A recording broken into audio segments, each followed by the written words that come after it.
Okay, so AI, it's kind of crazy how it's everywhere now, right? Yeah, it really is. Like we're talking fighting wars, picking our presidents, Yeah. even keeping us company. Like Right. it's a lot.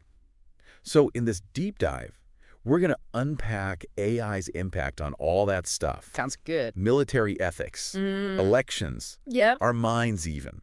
Okay. You ready for this? I think so. I think I am too. It's pretty wild how fast AI went from like Right. sci-fi to like Totally. Everyday life. yeah, totally. Just everyday life. Yeah, and I think one of the places where we see it, like really, really clearly, is the battlefield. Oh yeah, for sure. Like Ukraine, for instance, using AI-powered drones. And it's causing all kinds of questions. Ethical questions for sure. Yeah, and we're not talking about like your average, like, no. remote control drone. Right. We're talking about machines that can Yeah. pretty much choose their own targets. Yeah, that's right. Yeah, after some initial programming, of course. That's right. And I think this has definitely raised the question of the future of warfare. Right. I mean, some argue that AI could make combat more precise. Okay.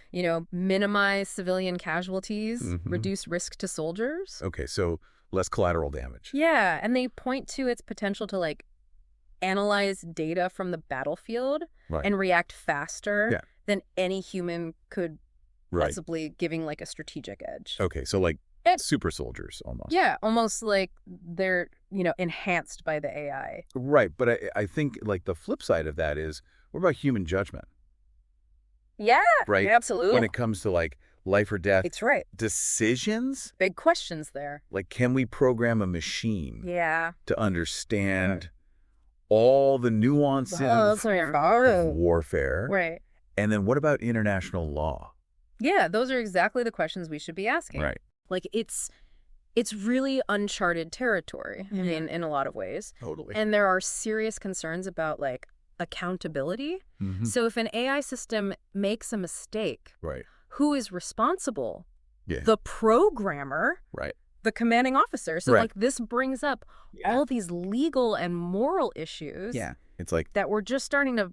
a can of worms. It is, yeah. Right. Yeah, and what happens when this technology gets in the wrong hands? Right. Like, think about terrorist groups or rogue states with AI-powered weapons.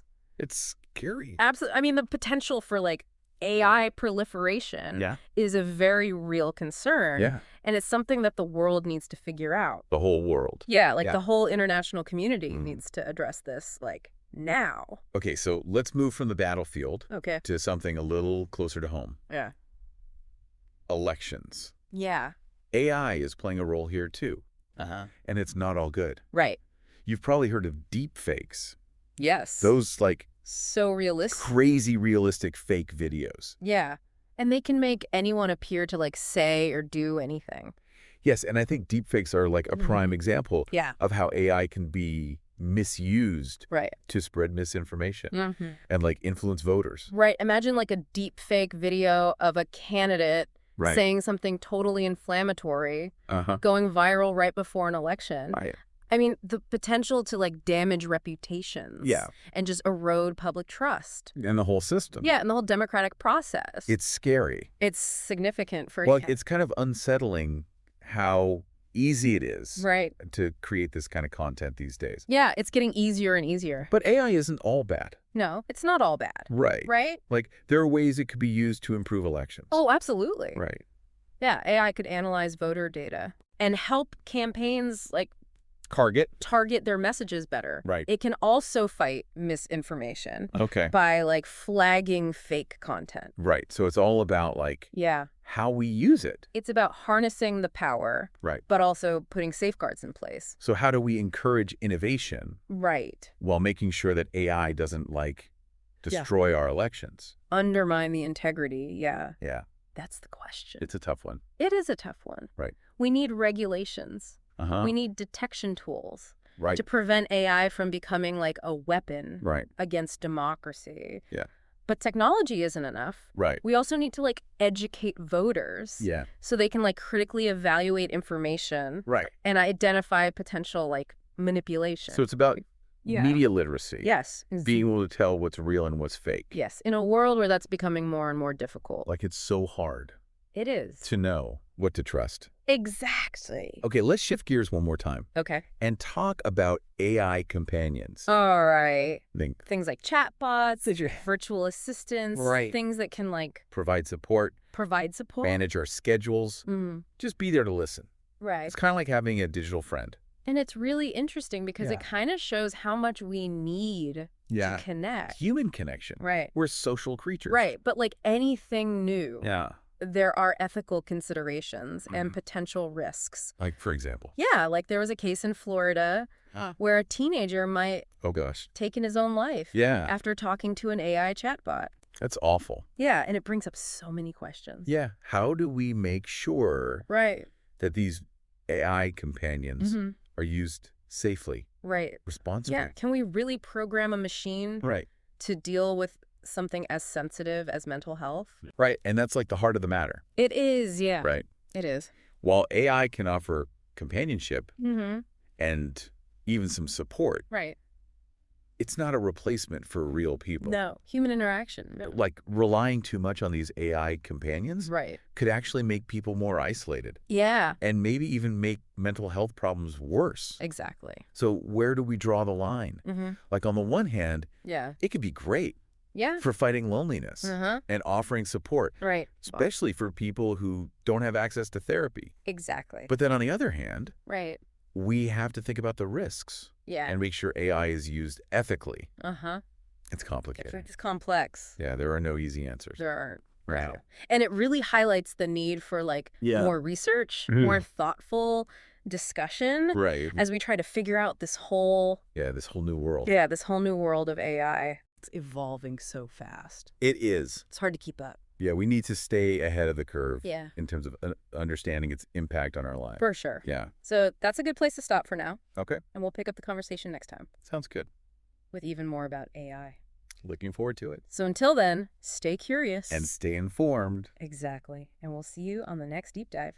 See you then.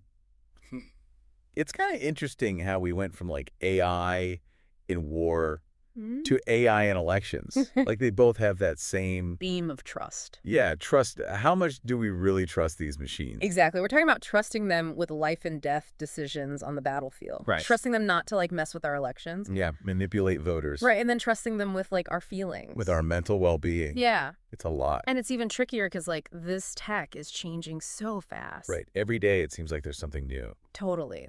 AI is a moving target. Yeah, we're always playing catch up. Trying to figure out what it all means. What the implications are. Right. 1 minute, it's drones. Right. The next, it's AI making fake videos that look totally real. Yeah, it's hard to keep up. It really is. And AI is just going to keep evolving. So we have to adapt. Yeah, adapt our understanding of it. What it can do. Yeah, how powerful it is. How it could impact us. So speaking of pushing boundaries. Okay. Let's go back to AI companions for a sec. Right. We were talking about the risks. Right, over-reliance. Right, and how important it is to connect with real people. Human connection. But could AI actually help us have better relationships with other humans? That's a good question. Right. I mean, there's definitely potential there. Like how? Okay, so imagine an AI assistant that helps you communicate better with your partner or your family. Okay. It could analyze your conversations, look for patterns, and then offer suggestions. Oh, like a communication coach. Yeah, exactly like a personal communication coach.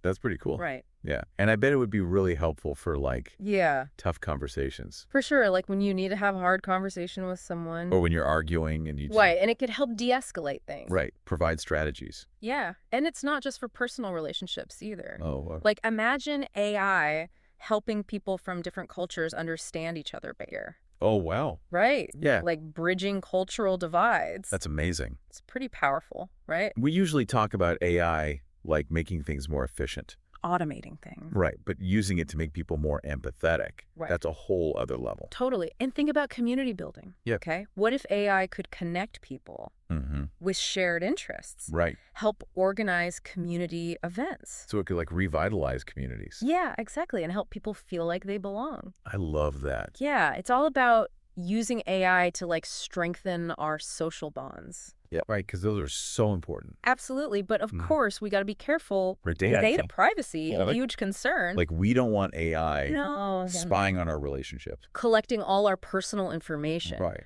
We need to make sure users control their data. And that these AI systems respect our privacy. Right, and people need to know how their data is being used. Transparency is so important. Absolutely, they need to be able to say no. Opt out. Right, if they're not comfortable. It's such a balancing act. It really is. We want to use AI to improve our lives. Yeah. But we can't forget about our rights. Absolutely, like our right to privacy. It's not one or the other. Right. It's got to be both. We need to find that balance. Where innovation and responsibility meet. Right, where they intersect. And that brings us to another big thing. Okay. The economy, jobs. AI and the future of work. Right. Everyone's worried about AI taking their jobs. Yeah, that's common fear. But could AI also create new jobs? Oh, absolutely.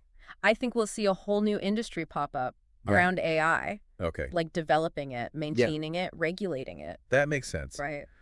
Yeah. Instead of being afraid of AI, maybe we should think about how it can open up new opportunities. Yeah, and AI could also free us up from all those boring tasks that we all hate.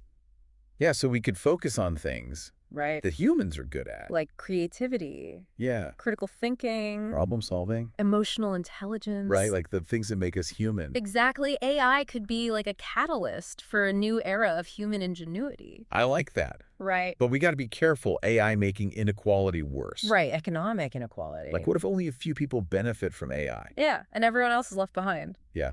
That would be bad. It would lead to even more division in society. We need to make sure everyone benefits from AI. Absolutely. And that everyone has access to education and training. Yeah, so they can thrive in this new AI-powered world. It can't just be about the technology. Right. It's about creating a society where everyone benefits. Access and equity. Exactly. Okay, so we've talked about it a lot. We have. War elections. Yeah. Mental health. Relationships, communities, the economy. It's mind-blowing how AI is everywhere. I know. It's like we're living in a sci-fi movie. It really is. And it's changing so fast. It is. We need to keep having these conversations. Yeah, these discussions about AI are so important. To figure out the risks and benefits. And work together to create a future where AI is a force for good. That's a good way to put it. Right. It's a lot to process, though. It is. We've only scratched the surface. Yeah, just the tip of the iceberg. Of what AI can do. Both good and bad. It's kind of scary, to be honest. It can be, but it's also exciting. Yeah. AI has so much potential. So change the world. Yeah, but we need to be thoughtful. Ethical. And put human values first. You know, one thing we haven't really talked about is the environment. Okay. Like AI's impact on the environment. Right, we've been so focused on all the ethical stuff. The societal implications. But AI uses real resources. Yeah, exactly. It has a physical footprint. It does, and it's easy to forget that. Right, because it's all digital. Right, it feels like it's just happening in the cloud. Yeah, but it needs It needs infrastructure. Servers. Data centers. Energy. Yeah, tons of energy. Really? Oh, yeah, especially for those AI models. The ones that can write poems and stuff. Yeah, those large language models. Right. They take a lot of power. How much are we talking? I mean, some of them use as much energy as a small city. Seriously? Yeah. I had no idea. It's crazy, right? And all that energy means carbon emissions. Right, which contributes to climate change. So it's not very sustainable. Well, that's the question, isn't it? Yeah. Can we keep making AI more powerful without destroying the planet? That's a tough one. It is. It's like that classic dilemma. Right. Progress versus the environment. Like we always want to push the boundaries. Yeah, but we have to be responsible, too. So what can we do? Well, there are people working on making AI more energy efficient, new algorithms, using renewable energy to power data centers. Okay, so like solar panels and wind turbines. Exactly. Yeah. And I think there's a growing awareness that we need to make AI sustainable. That's good to hear. Yeah. So it sounds like we need a lot of different solutions. We do. It's multifaceted. Use less energy. Right. Switch to cleaner energy sources. Yeah. And maybe even rethink how we build these systems. From the ground up. Yeah. And that goes back to what we were saying before. About values. Right? Like, what kind of future do we want? Exactly. If we really care about the environment, we have to build that into our AI. So are we going to create AI that guzzles energy? Right. And makes climate change worse? Or are we going to create AI that helps us fight climate change? That's a good point. It's not just about minimizing the harm. Right. It's about using AI to make things better. Like how? Well, AI could help us optimize energy grids, develop new renewable energy technologies, monitor deforestation, track endangered species. Wow. Even help us understand climate change better. So we can adapt. Exactly. There's so much potential. It's incredible. But we have to be intentional. Right. We have to steer AI in the right direction. Yeah. Make sure it aligns with our values. Okay, so we've covered so much ground in this deep dive. We have. War elections, mental health relationships, the economy, the environment. It's amazing how AI is touching every part of our lives. Like, it's everywhere. It is, and its influence is only going to grow. Yeah, and that's why it's so important to talk about it. To keep having these conversations, to ask the tough questions. Just figure out what kind of future we want. Because the future of AI, it's not set in stone. We're creating it. We are through the choices we make. Through the conversations we have. That's a powerful thought. It is, right. We have the power to shape the future. We do. And with something as big as AI, that's a huge responsibility. It is, but it's also exciting. Yeah, it's both. It's been great exploring all this with you. Me too. Hopefully this deep dive got our listeners thinking. Yeah, and made them want to learn more. Because AI is constantly evolving. It's changing every day. And we need to stay engaged. Informed. Absolutely. So to wrap things up, remember, the future of AI is in our hands. That's right. Let's make it a future we can all be proud of. Well said.